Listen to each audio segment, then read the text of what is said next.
Hi, my name is Koshi Nakanishi, and I'm the director of Resident Evil Requiem. Hello, my name's Masato Kumazawa, and I'm the producer of Resident Evil Requiem.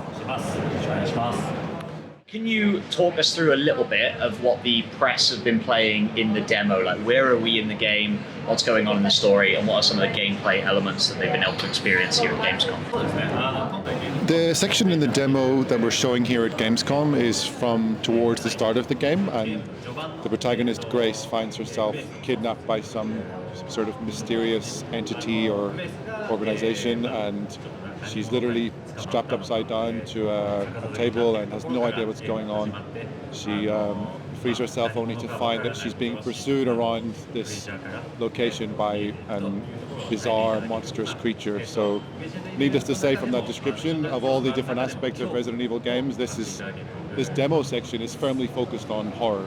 And so then going back to like Resident Evil Village, the concluding scenes of Resident Evil Village suggest like a continuation of that story, but then Requiem feels like something very different. Are we likely to see any more references to Resident Evil Village, or is this a very separate story?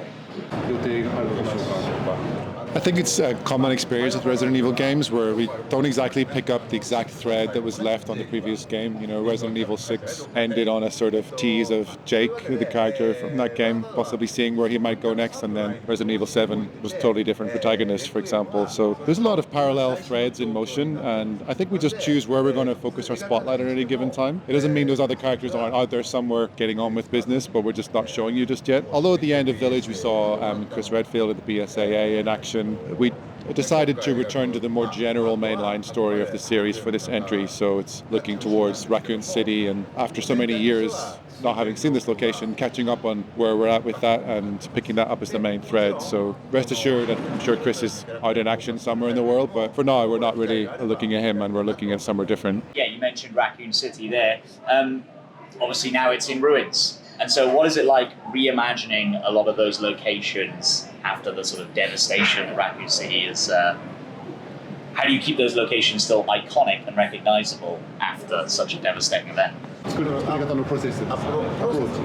In terms of the process of returning to Raccoon City, I don't want to go into too much detail about exactly which locations you'll be visiting because, you know, it gets into spoiler territory, but we did essentially start with the existing design and layout of Raccoon City as has been seen most recently in Resident Evil 2 and 3 remakes. I won't say we went into like a physics simulation of exactly how it was affected by the biologic weapon that was used on it, but we thought it through. We were like, okay, well, if this is where the bomb landed in the city, then this would be the blast zone, and you know, the shockwave would maybe travel into these areas, and that's how they'd be affected. And I wanted to have a certain level of believability to that, while still having creative freedom to design this, as you can see here. You know, at the same time, you want to keep some of those iconic places, and even if it's not necessarily realistic that they wouldn't be reduced to rubble, things like the RPD gate that we've been showing, you know, you want to keep some of those iconic locations recognizable and something for fans to point to. I think it also gives it a sense of tragedy and loss to look at the ruins of something that you thought you knew so well from the past games when they're intact, and to see them crumbling and barely there. It's got a poignancy to it that I wanted to have as a bit of an edge to that depiction of Raccoon City as it stands today, 30 years after the incident. So Grace is a much more, I guess, vulnerable protagonist than sort of Chris Redfield. So what does that mean for the shift in gameplay? Can we expect this to be more horror focused when we're playing as Grace than the previous iteration of Resident Evil?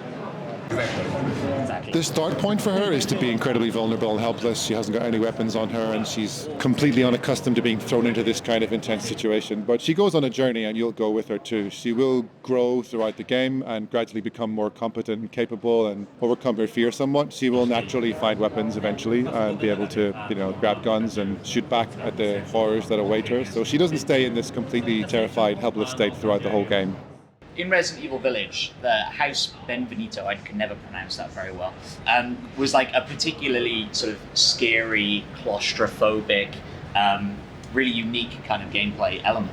And from what I've seen of the demo, a lot of those kind of similar claustrophobic horror, running away instead of fighting back. Was that an inspiration on this game going forward specifically?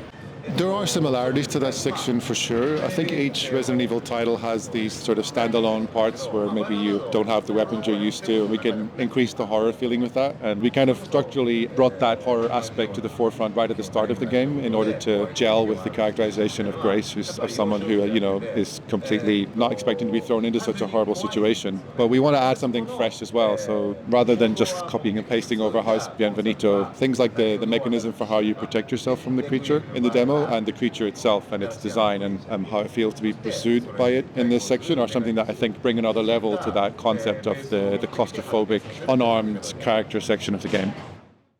So, can you tell me any specific ways in which the gameplay has evolved from Resident Evil 4 Remake or Village? I think the two recent titles you mentioned, Resident Evil 4 Remake and Village, are somewhat more on the action side of the series in terms of the mixture of elements that they have. Requiem is something different. If I had to compare it to past titles, it's more along the lines of Resident Evil 7 or the Resident Evil 2 Remake. You could call it so-called old school Resident Evil, with exploration and backtracking and that kind of thing. So it's more hewing closely to those lines than the titles you mentioned. It does, of course, feature all the classic core pillars of Resident Evil features that everyone knows and loves, such as combat, exploration, puzzle solving, resource management of limited number of items, and we've given it our own spin this time for Resident Evil Requiem's sort of game atmosphere. Speaking then to Resident Evil 7 and 2, I think they reflect a typical game design that we have for this series where, you can't keep the horror tension to the max through the whole game because it's quite exhausting. So you need to have this kind of dynamic pacing curve where you'll have a very tense, horrific sequence, and then we give you a bit of a release or a catharsis from that and let you sort of come down from that with more slightly peaceful exploration or some exciting combat, and then we gradually bring you back up the horror part of the curve. Again, that's the sort of standard practice for Resident Evil. The difference this time is there's a new system that I can't quite get into yet, but if you think of the difference between the tension and the release being a certain sort of size of wavelength, as it were, of that curve, I want to make the distance between those aspects bigger than ever before in the series, and it just becomes a complete roller coaster ride between the different aspects of the series, and I'm very excited for people to eventually understand what I mean by that. One feature that I know everybody's excited about is the ability to switch between first person and third person in the settings. What was the idea? Why was that important to include in this game? I think one of the main reasons is that we want a variety of players to be able to pick up and play this game, and we've had sort of two strands recently with the series, the third-person remakes of Resident Evil 2, 3 and 4, and then the first-person perspective 7 and Village, and naturally the player base can tend to sort of fall on either side depending on your preferences of viewpoint and how comfortable you find each viewpoint. So by combining them both in this game and giving you the option, what we're basically saying is regardless of which sub-series of the game you like, then you can play Requiem in that style that suits you. On reflection, though, looking back at Resident Evil 7's first-person perspective, I implemented that as a way to make it more immersive and more scary than ever before. But it was possibly too scary. I think some people couldn't handle it and either couldn't finish it or didn't even start it. That's something that I look back on thinking that, I want to make sure that people can enjoy this game. So if you started the game off in first-person perspective and you're finding it's too much, then third-person is almost a way to step slightly back from that level of horror and make it slightly easier to deal with. It makes it slightly less hitting close. From a design standpoint, it seems like it would introduce a lot of challenges. It would be a nightmare. How do you design levels that work in both first person and third person? Can you talk about some of the challenges that making that decision to allow the player to pick which one they want to do? Some of the challenges that you guys encountered? Including both perspectives wasn't exactly twice as difficult. There were some aspects where we had to make adjustments for each one, but what we found was that if you just take the camera out of the character's head and show the third person, if you don't tweak it and add in more animation and characterization to them, then they look quite unnatural and robotic because the first person version of them is just running along and they wouldn't be reacting to anything because you couldn't see those reactions in first person, right? So an example in the demo which you played is that if you played in third person in a certain scene, Grace actually trips and stumbles over herself. She's so scared scared when she's running away from the creature. That doesn't happen in first person because making the camera move like that in first person would be very unnatural and possibly even uncomfortable. So that's a third person specific tweak that we added to make up for the fact that it's not quite as immersive, but you can almost empathize with the character more when you see them on screen. And it's two different ways to get across to the player what kind of emotion we want them to be feeling and how we want them to be scared for the character, whether that's by seeing through their eyes or on their behalf by looking at their expressions and reactions and their different emotions. And throughout the game we ended up adding lots of tiny tweaks like that to make both perspectives have their own different take on the horror that you're going to feel.